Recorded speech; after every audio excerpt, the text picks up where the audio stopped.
सोमनाथ मंदिर का इतिहास क्या रहा? 200 साल के अंदर मतलब महमूद गजनी ने काबुल पे कब्जा किया। उसके 200 साल के बाद मोहम्मद गौरी ने पृथ्वीराज चौहान को हराया और फिर गेंजेटिक प्लेन्स जो है, ये जो नॉर्दर्न इंडिया है, वो कहीं ना कहीं पे आक्रांताओं के हाथ में आ गए। उसने महमूद ने फिर तय कर लिया था कि सोमनाथ पे मुझे किसी भी तरह से कब्जा करना है। इतिहास कहता है कि लगभग 50 दिन तक लड़ाई चली सोमनाथ के आसपास के प्रांगण में और फिर अंत में वो मंदिर के प्रांगण में घुसा महमूद ऑफ गजनी मंदिर के प्रांगण में घुसने के बाद वो एक तरह से स्तब्ध रह गया। पहला ज्योतिर्लिंग क्यों कहा जाता है इसे? भगवान चंद्र ने शिव जी के आशीर्वाद पाने के लिए बहुत लंबा तपस्या उन्होंने किया था और तपस्या करने के बाद फिर शिव जी प्रकट हुए थे और उन्होंने आशीर्वाद दिया था और उसी जगह पे सोमनाथ मंदिर जहाँ पे हो वहीं पे उन्होंने तपस्या की थी। तो फिर भगवान शिव प्रकट होके फिर बोले थे कि आज के बाद इस मंदिर को और इस शिवलिंग को सोमेश्वर सोमनाथ कहा जाएगा। महमूद गजनी को सोमनाथ मंदिर ही क्यों चुना? क्योंकि उसको लगता था कि यहाँ पे अगर चोट पहुँचाएंगे और इन सब प्रसिद्ध मंदिरों को अगर ध्वस्त करेंगे तो ये तमाम जितने सारे सनातन धर्म मानने वाले जितने लोग हैं वो मतलब कि आसानी से इस्लाम धर्म एक्सेप्ट कर लेंगे। जब महमूद गजनी के अटैक्स के बाद की क्या स्थिति थी और मोहम्मद गौरी का जब इन्वेड हुआ उस समय की क्या स्थिति थी? उसका भी वही मकसद था कि किसी भी तरह से भारत के अंदर आए और पूरा इस्लाम का परचम लहराए। सर, सरदार वल्लभ भाई पटेल का भी एक अहम रोल माना जाता है सोमनाथ मंदिर के पुनः निर्माण में। जब सरदार वल्लभ भाई पटेल जब सोमनाथ के उन्होंने जब देखा कि ऐसी दयनीय स्थिति है भगवान शिव जी के मंदिर का और वहाँ पे पूजा पाठ चल रहा है पर वैसा नहीं है जिस तरह का एक इतिहास पे वर्णन रहा है सोमनाथ मंदिर का, तो उन्होंने फिर तय किया कि आज़ाद भारत में इस मंदिर को पुनर्जीवित किया जाए और पुनः स्थापित किया जाए। पंडित नेहरू ने घोर विरोध किया।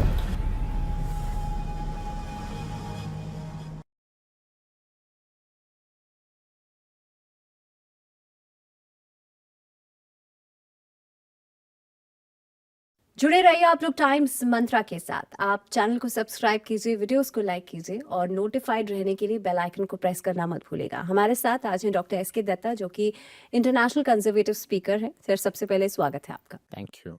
सनातन धर्म शाश्वत है। सोमनाथ मंदिर की रीग्लोरिफिकेशन के लिए अभी प्रधानमंत्री मोदी जो हैं कदम उठा रहे हैं। अभी हाल फिलहाल में एक काफ़ी हद तक 1000 साल पूरे हुए हैं, तो इसलिए जो प्रधानमंत्री नरेंद्र मोदी हैं उन्होंने रीग्लोरीफाई किया है सोमनाथ मंदिर को। ऐसे में सोमनाथ मंदिर के साथ 1000 साल का इतिहास भी जुड़ा हुआ है, वो स्ट्रगल जुड़ी हुई है जिसमें कि मोहम्मद गजनी से लेकर गौरी तक कई सारे ऐसे इन्वेडर्स आए, ऐसे आक्रांता आए जिन्होंने हमले किए। 18 बार हमला किया गया था सोमनाथ मंदिर पर, जो कि भगवान शिव का पहला ज्योतिर्लिंग भी कहा जाता है। इतिहास की बात कर लेते हैं सर। शुरुआत से मैं चाहूंगी कि आप शुरू करें, एक्सप्लेन करें कि सोमनाथ मंदिर का इतिहास क्या रहा। सबसे पहले तो सारे दर्शकों को हर हर महादेव और जय भवानी के साथ ही शुरू करता हूँ। आपने बेशक कहा है कि 18 बार आक्रमण हुआ है और 18 बार आक्रमण करने के पीछे बहुत ही संयोजित प्रायोजित मानसिकता था। ये तमाम जितने सारे आक्रांता है, चाहे वो अरब से हो चाहे वो आपके अफगानिस्तान से हो, इन लोगों का मकसद ही था कि सोमनाथ क्योंकि प्रतिबिंब था सांस्कृतिक राष्ट्रवाद का या फिर सनातन धर्म का, तो उस प्रतिबिंब को कैसे मिटाया जाए और उसको किस तरह से चूर चूर किया जाए, यही मकसद से सोमनाथ के ऊपर आक्रमण शुरू हुई है।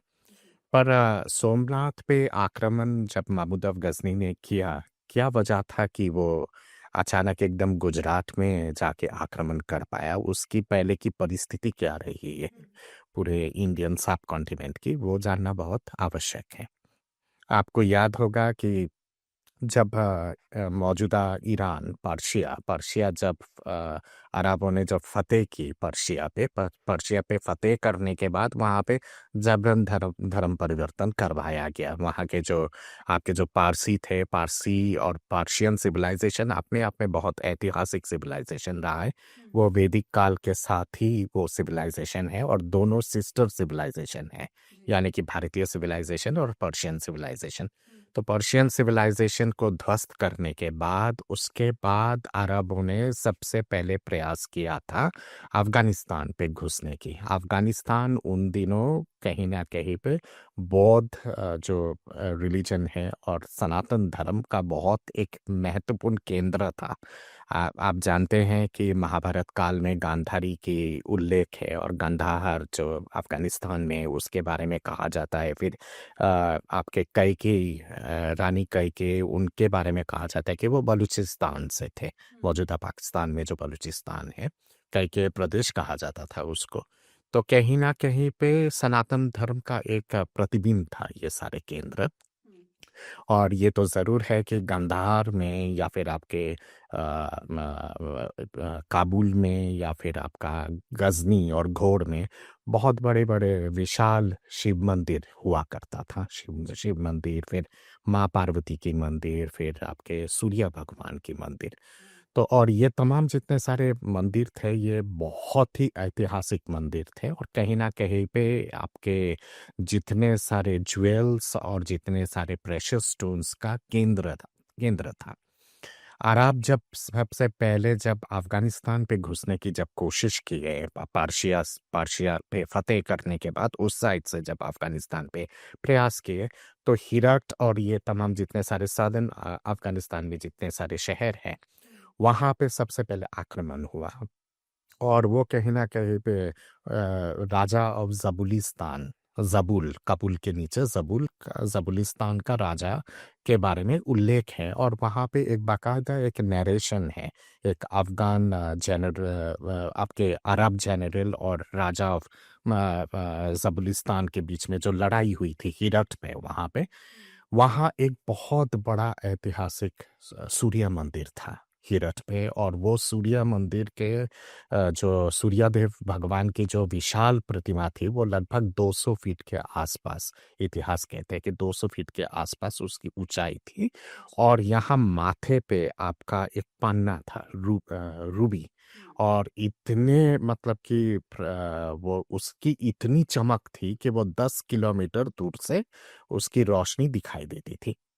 तो जब अरब के जब जनरल ने जब वहाँ पे बहुत लंबा लड़ाई चलने के बाद जब अरब के जनरल ने फाइनली जब ज़बलिस्तान के राजा को जब उन्होंने एक तरह से हराने के बाद वहाँ पे उस मंदिर को एकदम वो कर दिया गया, चूर-चूर कर दिया गया और मूर्ति को भी चूर-चूर किया गया। और वहाँ पे फिर वो अरब जनरल मतलब कि अपने घमंड से कहते हैं तलवार उठा के कि देखो हे काफिरों, तुम्हारे जो मंदिर है और तुम्हारे जो भगवान हैं जिनको तुम लोग रक्षक मानते हो उनको मैंने अपने जूते तले मैंने रोन दिया है और मैंने चूर-चूर कर दिया है। तो ये जो जिस धर्म को मानते हो ये धर्म कहीं न कहीं पे भूत प्रेत की धर्म है। अब सच्चे धर्म पे आना है और फिर कत्लेआम मचाता हूँ वहाँ पे और जबरन वहाँ पे धर्म परिवर्तन करवाया गया। सच्चे तो धर्म यानी कि इस्लाम। इस्लाम, हाँ। तो वो कहीं न कहीं पे फिर वहाँ पे एक बहुत लगातार टकरार चलता रहा, लगभग 100 साल तक टकरार चली साधन अफ़गानिस्तान पे। फिर अरबों को लगा कि इस अफ़गानिस्तान पे घुसना बहुत मुश्किल हो रहा है क्योंकि हर समय लड़ाई होता था।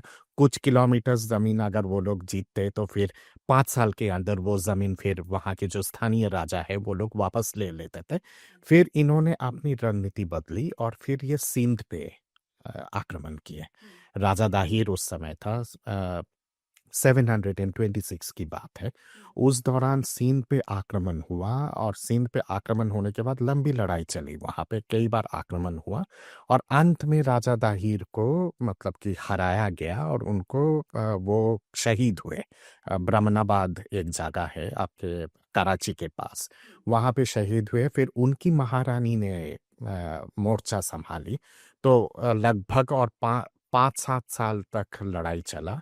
उनके दोनों बेटियों को फिर बगदाद लेके जाया गया, आपके मतलब कनीज करके। वो एक बहुत लंबा इतिहास है, किस तरह से उन्होंने मोहम्मद बिन कासिम के विरोध में किस तरह से अपना जो बदला है किस तरह से उन्होंने लिया था। वो एक इतिहास, लंबा इतिहास है उसके पीछे।